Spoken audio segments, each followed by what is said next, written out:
Hoje eu preparei aqui para você um vídeo bem diferente, uma espécie de aula. A gente vai ter aqui alguns slides, algum material bem interessante para o seu crescimento, para o seu desenvolvimento, que é o meu propósito aqui nesse canal. De antemão, eu já te peço, se você ainda não é inscrito, se inscreva no canal, ative o sininho para receber as notificações, deixe o seu like. Isso é importante para que as pessoas consigam ver esse vídeo, para que o YouTube possa ranquear melhor esse canal, esses vídeos, chegarem nas pessoas. Esse é o meu projeto de vida, meu projeto pessoal, ajudar pessoas ao redor do mundo. Então, vamos embora para esse vídeo de hoje que vai ser incrível para a tua vida. De hoje é sobre uma coisa muito importante chamada poder da sugestão.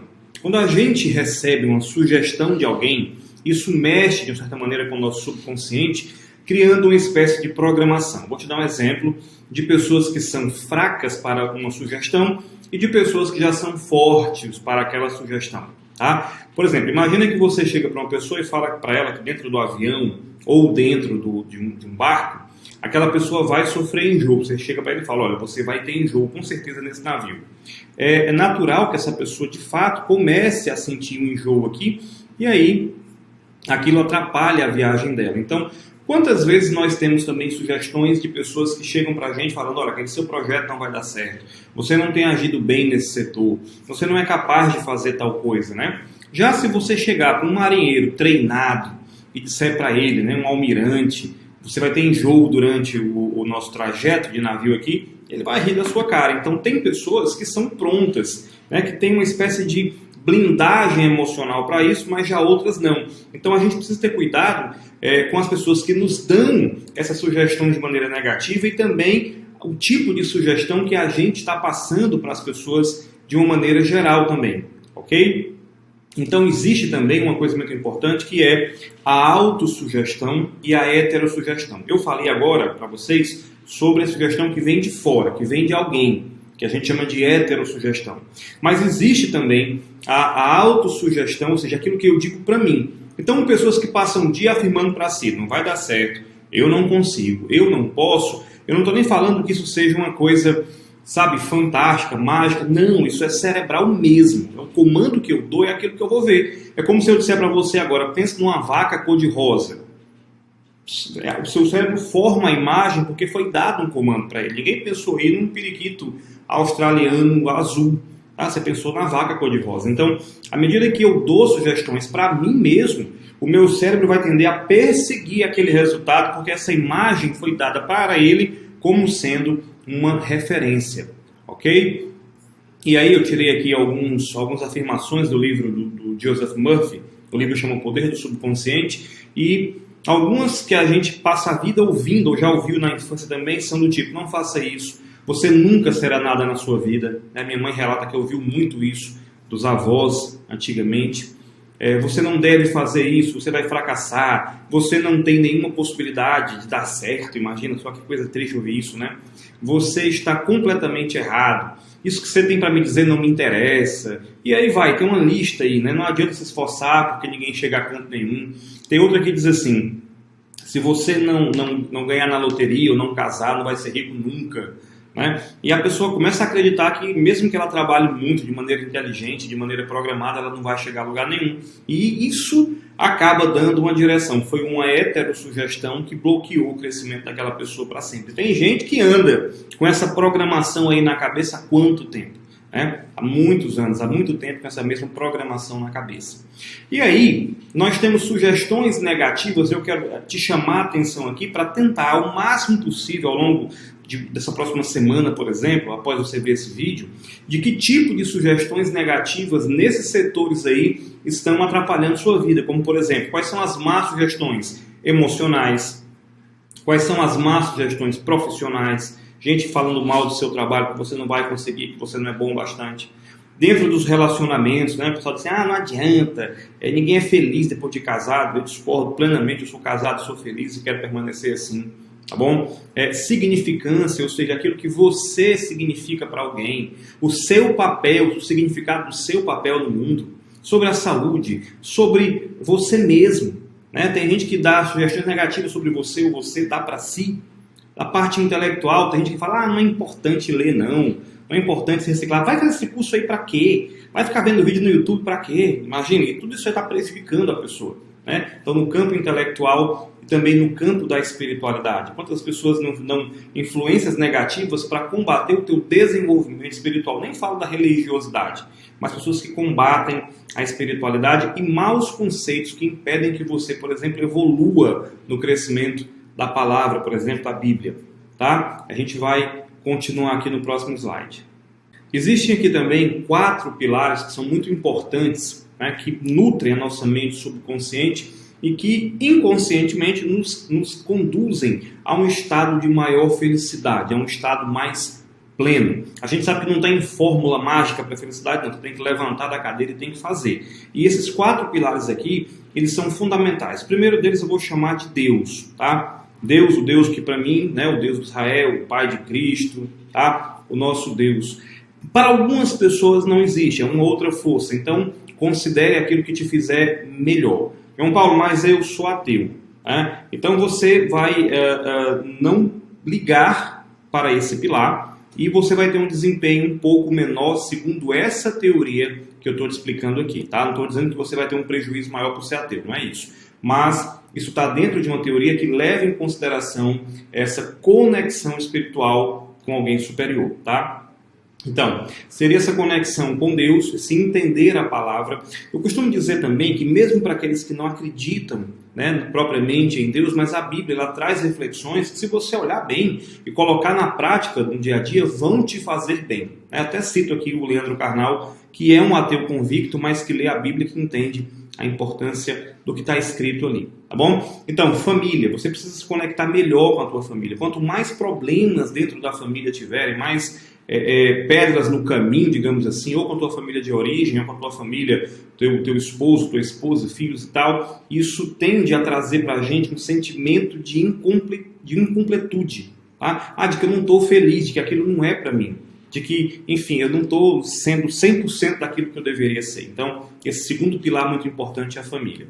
O terceiro pilar é a gratidão verdadeira. É você ter um sentimento, sabe, de felicidade por ter a vida que tem. É a gratidão simples, não é aquela gratidão imensa porque alcançou alguma coisa fora do padrão o tempo inteiro, não. São as pequenas ações de gratidão do dia a dia, o acordar, o sol, a chuva, enfim. Independente da condição que você vive, você ter esse sentimento de gratidão na tua vida. E o outro é o sentimento de propósito. Pessoas que não têm sentimento de propósito, elas não estão completas. Você quer saber como é que você tem propósito? É quando você faz uma coisa, mesmo que não esteja ganhando por ela. Aquilo é o sentimento de propósito, tá? Por exemplo, algumas palestras que eu dou na internet, alguns desses vídeos que eu gravo, eles não têm retorno financeiro. Mas eu faço, gosto, amo, invisto do mesmo jeito. Aqui na minha frente tem equipamento, tem computador, tem iluminação, tem sala.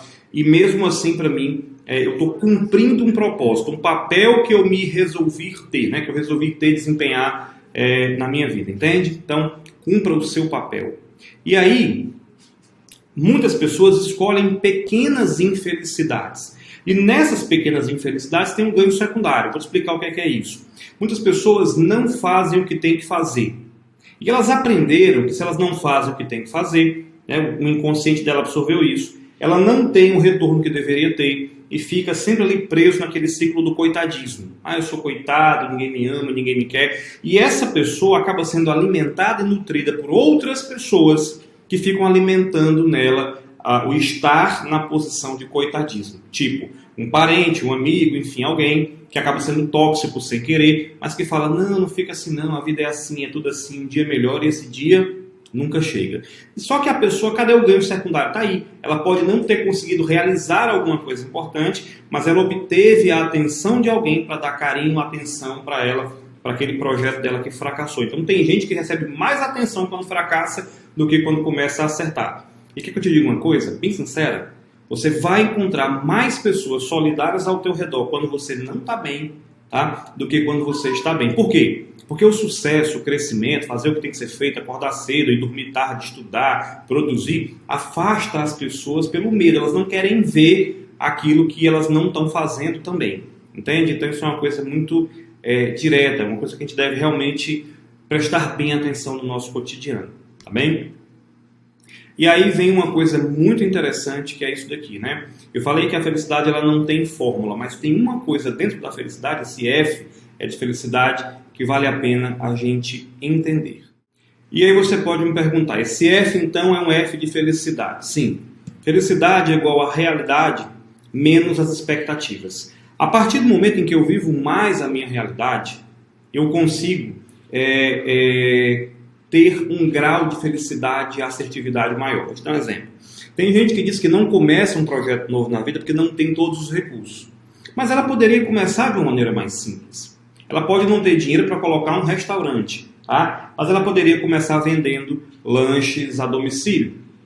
Já que ela não tem um restaurante com todos os equipamentos, poderia começar produzindo em casa. E aí juntando aquela grana, aquele dinheiro e desenvolvendo o projeto dela. Mas aí ela põe uma expectativa muito alta, na cabeça dela tem planos muito grandes. E parece que até o ano de 2020 isso foi muito comum, né? As pessoas pensem grande, sonhem alto, tão alto, tal. E às vezes as pessoas sonham tão alto, não é que não possa, deve, mas que esse sonho alto, esqueceram de avisar que era por etapas. Então a pessoa tem uma expectativa lá em cima, que quando subtrai aqui da realidade dela, não fica nada.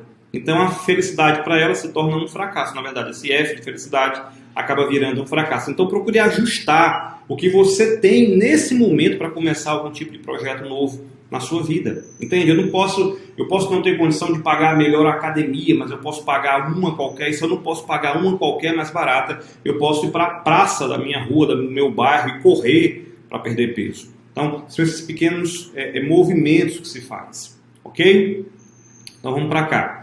Uma coisa muito importante que eu quero abordar também, né, nesse vídeo, passei aqui alguns slides, porque nem todos nos interessam hoje, para esse momento, mas dentro da questão do perdão e do subconsciente, existe uma coisa também que é um dos principais bloqueios que eu diria na vida das pessoas. É quando a pessoa tem algo a perdoar, nem que seja a si mesmo, né? Ou seja, tem gente que tem uma espécie de raiva acumulada dentro de si por alguma situação que foi desenvolvida no passado.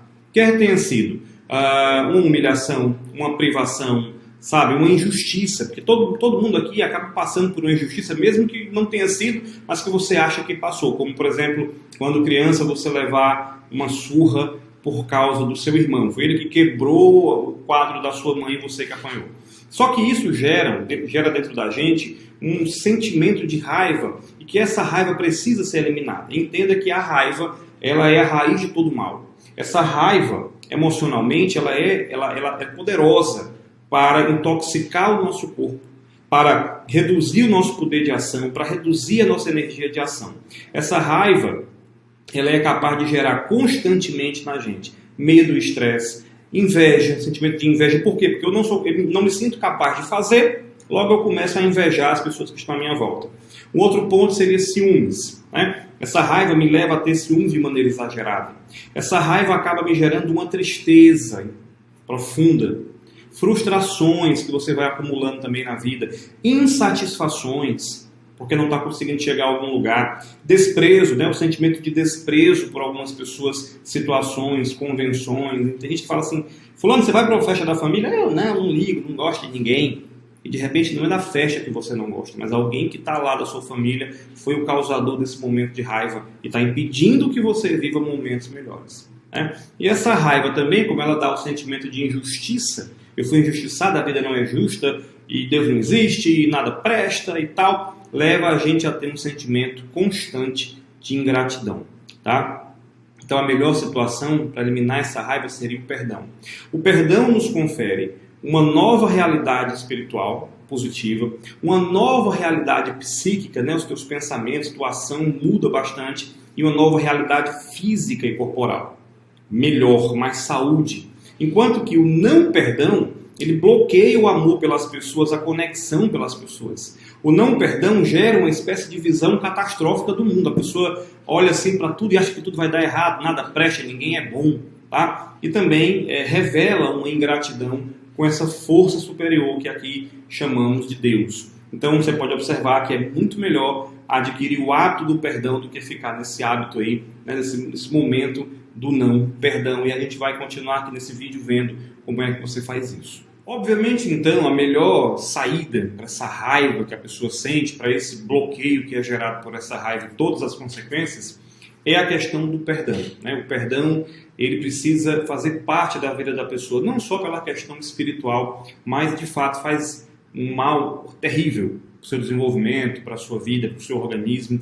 Pesquisas têm comprovado isso. Normalmente pessoas que têm mágoas, que guardam raivas, situações não perdoadas, elas acabam tendo prejuízo, como por exemplo o aumento da taxa de cortisol, propensão maior em sofrer de diabetes, por exemplo, reduzir a sua imunidade, reduzir a fertilidade. Então, realmente o nosso corpo está muito alinhado com atividades positivas de amor, de perdão, de produção de ocitocina, através do abraço, de boas relações. Então, o corpo humano não foi feito para emoções negativas, isso é uma coisa que eu sempre digo nos meus treinamentos, né? Então, veja bem, normalmente a pessoa, num primeiro momento, ela nega que tenha que perdoar alguém ou ela nega que tenha que passar por esse processo, né? E essa soberba, muitas vezes, não tem que perdoar ninguém, que se exploda, que se dane, isso pode gerar, né, o que a gente chama de fraturas emocionais, rupturas emocionais. A pessoa não consegue ter um bom relacionamento com os filhos, não consegue ter um bom relacionamento com as pessoas do trabalho, tudo isso porque ela tem esse prejuízo emocional, digamos assim. Então, como mostra aqui nessa imagem, a pessoa acaba por ter uma doença espiritual ou até mesmo física, tá? Isso aqui é um trabalho de uma cientista chamada Elizabeth Kubler-Ross, né, que pesquisou isso aí ao longo de muitos anos em pessoas que tinham problemas com relação à questão do perdão. E esse trabalho tanto é usado na ciência, como é usado também pelas igrejas, para poder promover, para ajudar a fundamentar a questão do perdão. Ok? Então, a pessoa que sente essa raiva, essa ira ou essa culpa também, que muitas vezes a culpa gera raiva de si mesma, né, ela tende a assumir essa responsabilidade pelo que está fazendo. E ao assumir essa responsabilidade, ela caminha para uma sequência que a gente chama de sequência da gratuidade do perdão. O primeiro estágio é achar que não deve perdoar ninguém ou que não precisa do perdão de uma pessoa, enfim, tá? O segundo ponto é a raiva, tá? Então ela nega, depois vem a raiva, aquela inquietação com a situação que vive. Um próximo estágio é a culpa, porque ela começa a perceber que aquela falta de perdão está prejudicando a vida dela, então ela se sente culpada por ter feito algo, né, ou por ter passado por algo também, de alguma maneira. As mulheres que foram violentadas, elas acabam achando, né, que a culpa é dela, de alguma maneira eu me expus, eu não deveria ter me exposto, a culpa é minha, o que gera problemas também na questão sexual, muitas vezes, no casamento, né? E depois que a pessoa tem essa sensação de culpa, ela passa para o quarto estágio, que é a negociação, que ela vai negociar com ela. Como é que eu vou fazer esse perdão? Como é que eu vou pedir perdão? Como é que eu vou perdoar? Como é que eu faço? E essa negociação acaba chegando em um ponto positivo e a pessoa passa para o estágio do perdão gratuito. Ela quer se livrar daquela mágoa, daquela dor, né? E finalmente a vida dela começa a progredir, tá? Progredir. Uma coisa mais que eu queria passar para você também nessa nossa aula aqui é a questão dos hábitos, né? A questão dos hábitos. Perdoar pode ser um hábito, se encontrar com pessoas pode passar a ser um hábito, ao melhorar a qualidade das suas relações pode ser um hábito. Toda vida que você entra nesse ciclo, eu sei que muita gente fala de hábito, e hábitos não se formam da noite para o dia, também não é 21 dias, 28 dias como pregam, é ação, é cerca de 3 meses para que ele possa realmente entrar na tua rotina diária, né? Então, para que você tenha um hábito, eu peguei essa figura aqui e ela está realmente em inglês, mas veja bem, para que você entre nesse ciclo aí, primeiramente você tem que ter uma deixa, né, para começar um hábito, tipo assim, começa o ano, vamos fazer uma dieta, vamos para a academia, e você precisa incluir esse novo hábito, seja de leitura, seja de desenvolvimento, de ver novos vídeos, como uma rotina. Só que para que esse hábito realmente fique ligado nesse looping, esse hábito novo, ele grude em você, digamos assim, você precisa ter uma recompensa. Então, por exemplo, se você vai para a academia a semana inteira e você quer comer alguma porcaria, digamos assim, né, o dia do lixo, como alguns dizem, faça isso no final de semana, se presenteie, deixando o seu cérebro entender que você está tendo direito àquela recompensa porque você se esforçou durante a semana, porque você jogou aquela atividade na sua rotina. E assim, não vai parecer que a coisa é tão difícil de fazer, mas isso, claro, requer a sua ação, a sua decisão, a sua responsabilidade nesse processo de formação de novos hábitos. Então é simples, né? No caso, manter esse processo de recompensa no cérebro. Não estou dizendo que manter um hábito é fácil, porque muitas vezes você vai fazer alguma coisa porque tem que fazer, né? O cérebro humano, ele é do tipo que gosta de preservar a energia. Nós crescemos, né, com esse comando do cérebro. Por isso que nem sempre iniciar uma atividade nova que vai demandar mais energia nossa é uma atividade tão bem vista pelo cérebro. Mas a principal forma que você tem de convencê-lo a fazer o que você quer é através das recompensas. Então pense nisso, né? Tem gente que tem uma vida de muita disciplina e pouca recompensa, e isso acaba estressando, um dia ela não quer mais nada, chuta o pau da barraca e aí vai embora. Então, foque nessa recompensa do seu cérebro. Um cérebro estimulado, um cérebro rico, é aquele que tem boas imagens mentais. É aquele cérebro que tem tudo isso que está aí na figurinha, olha só, foco. Um cérebro que tem resiliência, que controla as emoções, um cérebro motivado, que busca autoconhecimento, que pensa de maneira positiva, que tem boa memória, porque sim, o cérebro, uma vez que bem estimulado, a nossa memória funciona muito melhor, né?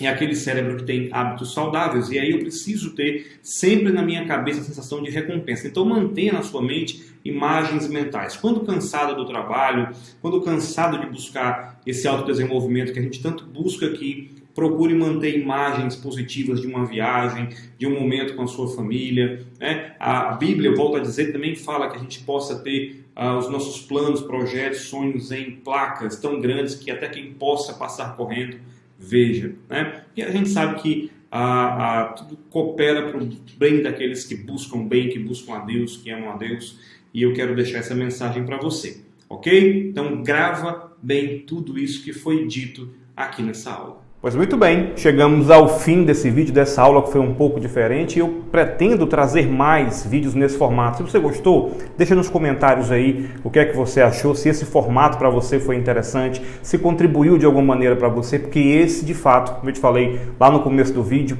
esse é o meu intuito, tá bem? Então um grande abraço e a gente se vê num próximo vídeo.